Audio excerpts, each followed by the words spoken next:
everybody. It's time for another week in review, this time 2 divisions suggested by Bergwerkswerg, sorry if I mispronounced that, which are Gruppe Tyurina and 20th Panzer. Remember that if you'd like to see any specific divisions covered in this series, to leave them in the comments as I will get to them in chronological order. So with all that out of the way, let's jump into the first iteration of the Gruppe Tyurina deck that I played with throughout the week. The first thing you'll notice is that I went a little crazy with snipers in the 1-point recon slots and put one in each phase. While this was a lot of snipers and they were effective, they were too many snipers and I just found myself misusing them because of how many I had. When I was looking at the rest of the recon tab, I just couldn't find anything that I would rather have. They get access to the T-34-76 Rezvedka, but I had enough T-34s coming in as it is. They also get access to a few other infantry squads such as the Dozer or the Mot Rezvedka, but these never really perform well for me aside from their original recon role, so I figured I'd go with fire support. My infantry tab is quite standard. I have a Phase A Komroti, a Phase A Stroki SVT, a Phase A Tanko Desetniki coming in at 1 star because this is the only way I could bring in all 6 of the M2A1 half-track transports, a Phase B card of Stroki DP, as well as a Phase B card of Sturmoviki with the Rocks Flamethrower, and a Phase C card of Stroki and a Phase C card of Stroki DP. This just kind of sealed in that late game by letting me spam 2 groups of infantry per every flag and kind of outliving the artillery more than anything else. In the tank tab, I brought in a medley of T-34s, as these are the only tanks that you really have access to. I also brought in a Phase B card of the M5s because at 30 points these guys really do perform quite well, and I find that they're excellent for infantry support vehicles or just to be something that Ersatztruppen or other squads that aren't armed with anti-tank capabilities couldn't deal with easily enough and usually ended up routing them because of it. In the support tab, I brought in a Phase A card of the Ognjimachiki coming in the WLA motorbike, as well as 2 cards of Phase A T4s that carry a rather devastating anti-infantry gun on top. While these do pack some AP shells, they hardly penetrate anything more than a half-track, and so I wouldn't really rely on them for that. What they do have, though, is an absurdly high fire rate that makes them ideal for dealing with hordes of infantry. At 30 points, these guys will pin down more than their weight in enemy infantry without too much sweat. Even though they are quite poorly armored, you really don't feel too bad when you lose a 30-point tank. The only reason I bring them both in Phase A is they're forced to a Phase A card, so I would bring them in later phases if they were available, but alas. Lastly, to round it all out, I brought in a Phase A Combat and a Phase B Supply Truck. In the anti-tank tab, which is ridiculous by the way in Tyurina, it's so big and somehow so empty all at the same time. I brought in a Phase A card of the PTRS-41s in the WLA motorbike, a Phase A card of the M42s, a Phase A card of the ZiS-2s, a Phase B card of the ZiS-3s, as well as a Phase B card of ZiS-2s, a Phase B Su-85, and a Phase C Su-85. While you, like me, might look at this and be like, 41 anti-tank units, that's quite a lot. It is, however, there are only about a few anti-tank units in this tab that I actually trust. The PTRS-41s are part of my opening, and as such, typically go up in flames after the first few minutes. M42s are great for harrying supply trucks or enemy infantry coming in their transports, but they're really not going to do terribly much against heavier tanks. The ZiS-2 is slow, unwieldy, and not very stealthy at all, so tends to be artilleried out after its first few shots. And the ZiS-3, as I've discussed in previous videos, in my hands at least, is more or less useless. I know it sports indirect fire, and I know that the HE shells are actually quite something on this gun, but I bring in my AT guns to deal with tanks, weirdly enough, and the ZiS-3 does not excel at doing that. Lastly, the Su-85, even though it's been reduced recently, semi-recently now, to 60 points, still takes a lot of babying to make work. 2 of these things will take down much heavier tanks, but you really have to try with them, and I just don't like putting that much micro into a unit that I feel like should be able to box those tanks no problem. For what it's worth, I'm not saying that it should be able to kill a Tiger at 2 kilometers from front armor, but I think that it shouldn't take quite so much babying to make work properly, but I digress. In the anti-air tab, which makes me weep with frustration as to how bad it is, I brought in a Phase A card of the ZiS-5V Dushkas, which did practically nothing any time that I brought them in except for die horrifically to a few enemy small arm fire, and a Phase C card of the Zenart 37 mils coming in the same transports. The worst parts about this AA tab is, well, A, the Dushka is worthless, and B, the Zenart 37s being delayed until Phase C oftentimes saw me skipping bringing them in at all. If I had survived until Phase C without any AA, chances were I was just going to continue rolling the dice on that. That said, I did bring them in a time or two, and they were worthwhile. I just really cannot stress enough how terrible the Dushka is as a unit, regardless if you're using it as anti-aircraft or as anti-imp. In the artillery tab, I bring in a card of the 76.2mm off-map carriers. As you get 2 per card, they're 40 points each, and they do help to get those early footholds, which should be my trademark at this point. I also bring in a card of Phase A M30 122mm in the supply trucks at 1 star. This was mostly so that I could get all 8 supply trucks in the deck, but also so that I could use these as anti-tank guns. I'll be honest, I don't think I've ever used the HE shells on the 122 in an indirect fire role. I always use this weapon as an anti-tank weapon, and it always does fairly well for me in that role. Especially given that this week saw the release of the Elephant, I was using these quite often to take down those, King Tigers, Panthers, you name it. For those that don't know, the M30 122mm on both the Allies and the Axis side sport 10 heat shells that penetrate 160mm of armor at any range, meaning that these guys will easily penetrate a Tiger or side armor on a Tiger II without issue. Granted, they're big, unwieldy, slow, and not stealthy, so they'll typically only kill 1 to 2 tanks before the enemy artillery turns them into a fine paste. In this tab, I also brought in a Phase C card of the artillery commanders to try and round out my command structure. However, this deck really has no radio-guided artillery, ergo these guys were more or less pointless. The air tab saw IL-2 KRs coming in Phase A. These 75-point planes are just awesome. They'll kill anything on the ground, they'll kill anything in the sky. They have wing-mounted guns that have an absurdly high fire rate. These things are just awesome, and you should always bring them in whenever you have the chance. I also bring in a card of Phase A Yak 9Ts, and I do it at 2 stars because I only want to buy the 1 ASF and I want it to do its job properly. These guys did perform quite well, honestly. It's not the fastest plane, nor is it the most maneuverable, even at 2 stars, but it does feature a cycling gun that kind of tears things out of the sky without issue. Then, as the pièce de résistance, I bring in Phase B and 2 Phase C cards of the PE-2BIS anti-tank rocket planes that in 2 stacks typically took out a Tiger and in 3 stacks took out a Tiger II. I'm not going to sugarcoat it, this didn't change throughout the week. This was my main method of dealing with most heavy tanks. I think that that's the intention with this deck, as it really doesn't have a lot else to deal with them other than the Ziz-2 and the 122, but those go down quite quickly.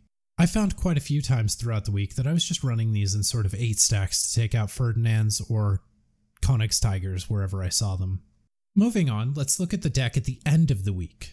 You'll notice that I took out a lot of the snipers as I was really misusing these. I was sending them up at 8 stacks, I was putting them in the edge of a forest and using them as frontline infantry. It was all bad.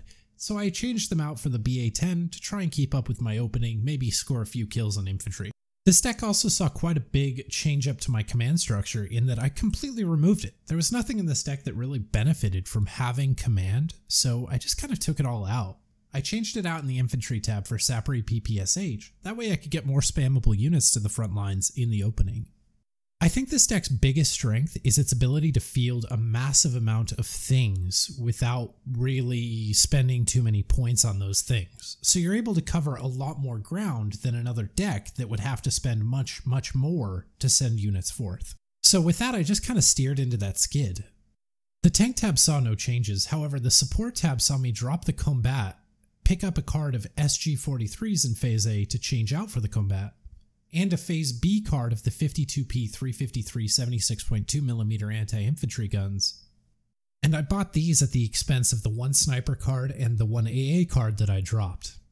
The artillery tab also saw a little bit of change. I dropped one of the cards of the 122mm that was coming in Phase B for 82mm mortars in Phase A, and I dropped the artillery commanders that were coming in Phase C for a Phase B card of the F-22 76.2mm.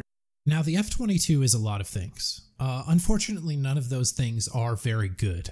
The F-22 does excel at counter battery for whatever reason, though. It doesn't see a lot of dispersion drop off over range, and so it does really well at range taking out enemy battery. I bring these in mostly to bring in the supply trucks, but they did perform quite well for me throughout the week. Aside from these things, the deck really didn't see any big changes. Full disclosure, I've played this deck a lot before, and every time I've played it, I've always found interest in it. However, it's easy for me to admit that it is by far not the best deck on the ally side, or on any side for that. The infantry are lackluster, the tanks, which this is supposedly an armored battalion, are just T-34 76s, and so excel at being everywhere all at once, but don't excel at killing anything. The T4 is probably the standout unit of this entire deck, however, even that is squishy and sometimes unreliable. I found my biggest success while playing this deck in just sort of spamming forth things to every front and not engaging things that I had no way to deal with, i.e. dealing with Königstigers at range or dealing with heavy infantry that are entrenched in forests. I just kind of avoided these situations and went for multiple fronts rather than really hard into one front. Because of this, I would say this deck is very difficult to use properly.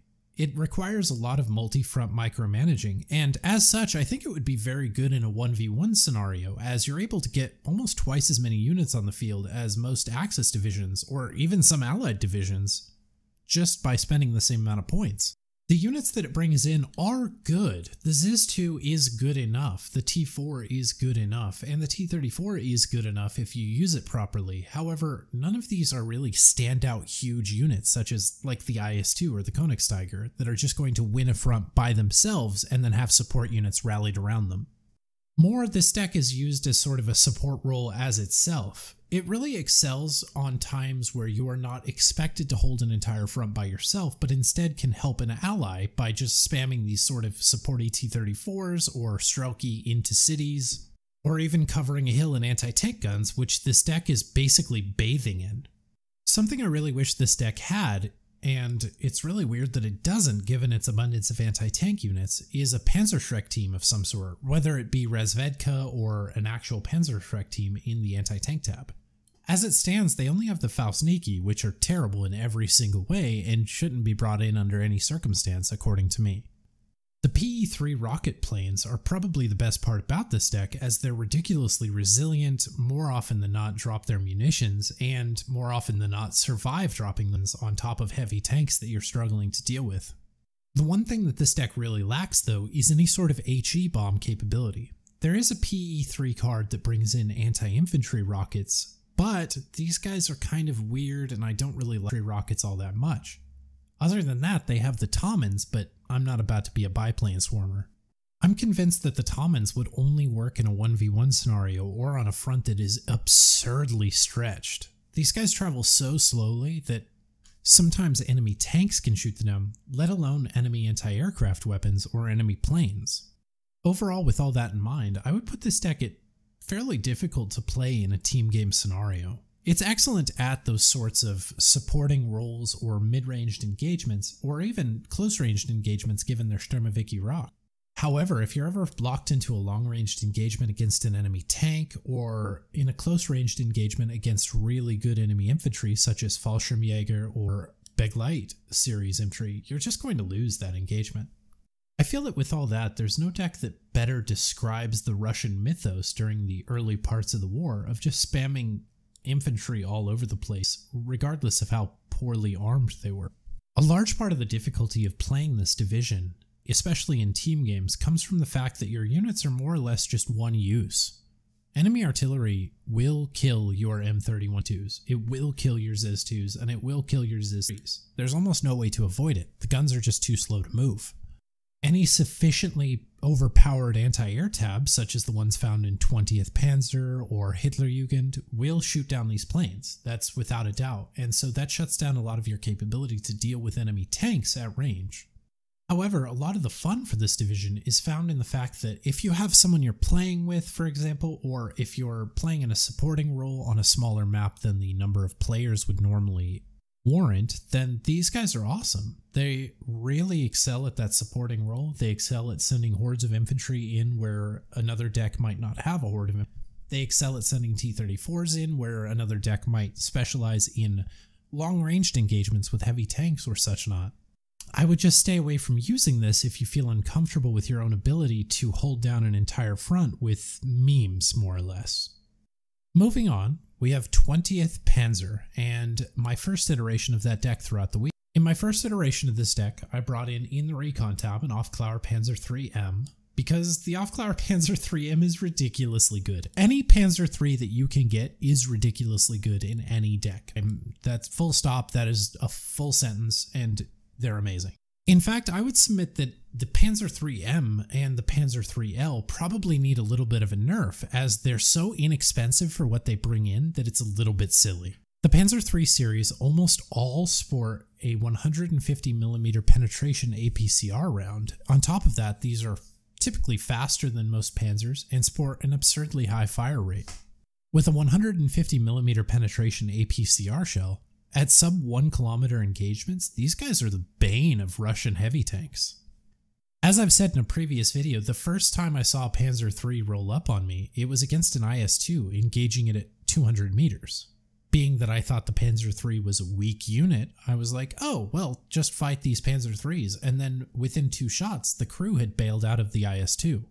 In summation, if you're not bringing in the Panzer 3, you're doing it wrong. In the infantry tab, I bring in a Phase A card of the Ersatztruppen, a Phase B card of Stostrup, Phase B card of Pioneer SVT, a Phase B Panzer Grenadier Fuhrer, a Phase B Panzer Grenadier with the DP, and a Phase C card of Panzer Grenadier. This is all fairly standard. I don't bring in the Ostruppen because I just don't like them. They're expensive and unruly, and I don't know what it is, but 15 points is perfect for the Ersatztruppen, but 20 points is too much for Ostruppen. I don't know how to put my finger on it any more than that. In the tank tab, I have a Phase A card of the Panzer 3Ls because, as I said earlier, these things are broken. A Phase A card of the Panzer T-34s, which are just excellent medium tanks for this specific phase. A Phase A card of the captured IS-2, a Phase B card of the Panzer 4G, and a Phase C card of the Panzer 4H. The IS-2 in this division actually features a unique thing, ammunition. It features ammunition. It brings in many more AP shells at the cost of HE shells than its Russian counterpart, and that is a huge trade-off. The IS-2's biggest drawback is the fact that it runs out of ammunition so often, so adding any amount of rounds, let alone 50% more rounds, is just a huge boon. On top of that, being that this isn't a leader unit, it can be commanded up to 2 stars, and a 2-star IS-2 is pretty ridiculously good. Because you only get the 1 captured IS-2 in this deck, it tends to perform very, very well for you because you're able to babysit it a lot better than, say, if you had 3 or 4 IS-2s on the map. The Panzer 4G and H are also really good in this deck. The fact that you can just send forth an entire horde of them and they're more or less unkillable by certain enemy medium tanks, it really sets this deck apart. While I would agree with the speculation that this deck isn't the best Axis division, it does have a lot of units that really set it apart, and a lot of those units come in the tank tab. The Panzer 3 and 4 are really hard to stop if you're not specifically ready to deal with them. Moving on to the support tab, I have a Phase A card of the Flammenwerfer coming in at 6 per card at 1 star on the motorbikes. I'm not entirely positive why I had them coming in at 1 star, but I'm sure there was a reason. In Phase A, I also have a Panzer IV F1 anti-infantry gun tank, a Phase A Commandant, a Phase B supply truck, a Phase B card of the Panzer IIIs, because again, if there's a Panzer III, you have to bring it in, and a Phase C card of the IG-18s. With this much anti-infantry support, this deck really doesn't want for anything. It has some of the best tanks, it has some of the best anti-infantry capabilities, and it has some of the best anti-tank weapons, so it really doesn't hurt in any specific area. In the anti-tank tab, I bring in a Phase A card of the Panzerschrecks, also in the motorbikes, a Phase A card of the Pak-40s, a Phase B card of the Pak-40s, and a Phase B card of the Pak-43s. The anti-air tab for this division saw a Phase A card of the Flak-43s, a Phase A card of the Flak-38 20mm coming in the 20mm 10-4 carrier, a Phase B card of SDKFZ 7-1s, a Phase C card of Flak-43, and a Phase C card of Flak-41 88mm. While this anti-air tab was a little bloated, I don't know that I really would have dropped too many things other than what I ended up doing, but I'll get to that in just a few moments. The artillery tab for this deck saw me bringing in the SDKFZ 251/2 mortar carrier, which fantastic unit, fires almost immediately, hits something about the size of a dime, it's amazing. A Phase A card of the 220mm off-map carriers to get those early footholds TM. A Phase B card of the rocket death machines, the Verwafferman, or however you actually pronounce that. A Phase C card of the battery Fuhrer, and a Phase C card of the 150mm coming in the supply trucks. Typically I was just using the 150s to sort of counter battery, and using the battery Fuhrers as additional command structure as I didn't have any tank commanders in this deck. The Verwafferman breaking its shots up into 2 distinct 6-round categories was amazing. These guys cleared out forests that they fired at, and while they had a short range, I found that this was, if anything, a buff to them. Their dispersion was so tiny because of this that I was able to annihilate whatever was in that area rather than just stun it. Honestly, these guys work the same way that I wish the Arjusha worked, in that when you fire them at an area, it tends to kill whatever's in that area. I use these a lot to take out enemy, say, Sherman Jumbos or enemy IS-2s, being that it would fire at such a small dispersion that it would destroy whatever was there.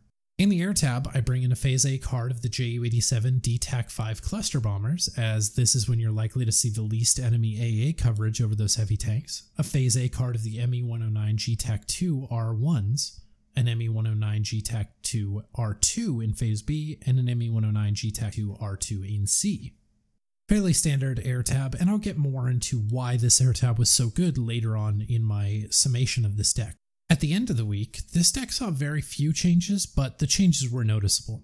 I dropped the IG-18s in the support tab and brought in a card of MG-42s in Phase A because I found the IG-18s in Phase C were just being spammed about, and the MG-42s really helped me in Phase A by being able to post up in buildings and harry enemy infantry.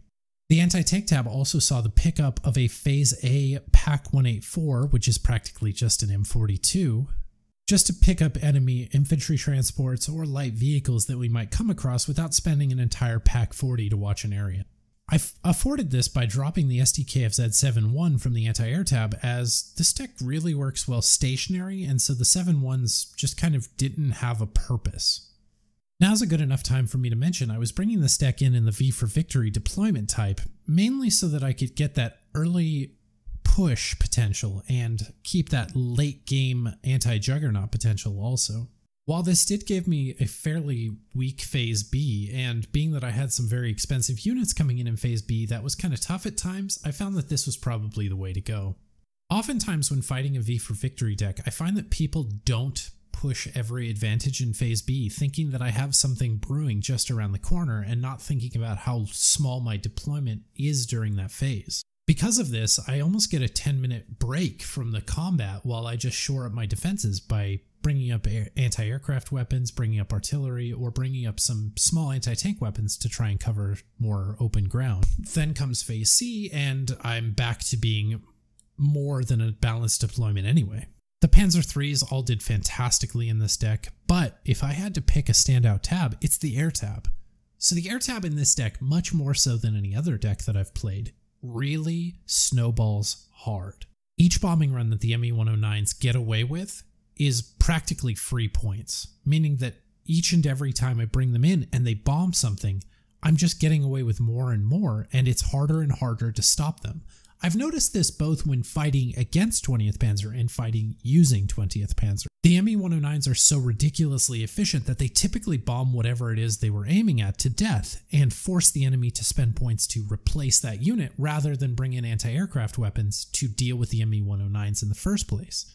This leads to that snowball that I was talking about, in that the enemy can't deal with the planes, then there are more planes, and so the problem just continues and continues until there's a way out. With rare exception, I found that these planes got away with bombing runs. I typically ended the game with every single plane alive, except for maybe the cluster bombers, which I was using a bit more ambitiously than the normal HE bombers. The IS-2 was great and all, but oftentimes I found this guy was just an attractor for enemy artillery and bombs, because people just get really upset when they see an enemy heavy tank on the field.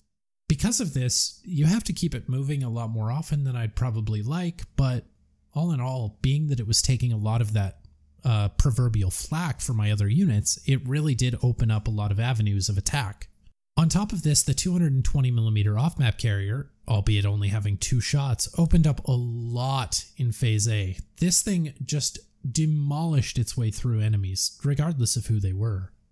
The Verframen was fantastic at dealing with anything I fired it at. Oftentimes I would use this to fire at enemy anti-tank clusters or enemy tanks just to take them out when I couldn't easily get a good shot on them otherwise, and I would advise bringing these in no matter what.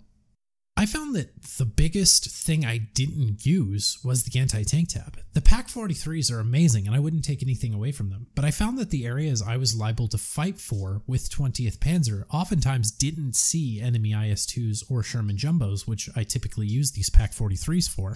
Ergo, I just didn't bring them in a lot of the time.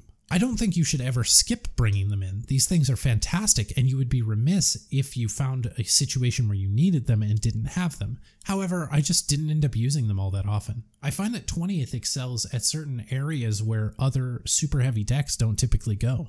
Honestly, I found this deck quite intuitive and easy to use, and with that snowball capacity, it really did perform well in almost any area that I sent it to. As a direct opposition to Group of Tyurina, I'd say this one's actually pretty easy to play, in team games at least. I'm not sure of its potential in 1v1s, however, I imagine it's not too terribly far off from team game potential. The Panzer IVs outperform any other tank for the same cost at range. The T-34s outperform any other tank at cost at close range, and the captured IS-2 outperforms most enemy tanks other than enemy IS-2s. On top of this, you have several Panzer III variants that only cost 40 to 50 points. You have several anti-tank options. The Flak 43 is a fantastic option to take down enemy aircraft rather than just stunning them out, and your artillery tab is just phenomenal with these 150mm with the radio guidance. Overall, I'd say a properly played 20th can be just as hard to deal with as a 21st Panzer, without even having anything too ridiculously overpowered, such as the 500 off-map carriers that 21st Panzer gets, or the Koenigs Tiger P. It's something that you have to play for yourself in order to really see, or play against for yourself, but this deck really does much better than its numbers would suggest. Either way, that's going to do it for this week in review. Thank you to Brickworkswerg for the suggestions for this week. Coming up next week, I'm doing 9th Guard Cavalry as well as Hitlerjugend on the Axis side, as per the comments from a few weeks ago. All in all, I hope you've learned something and have an excellent day.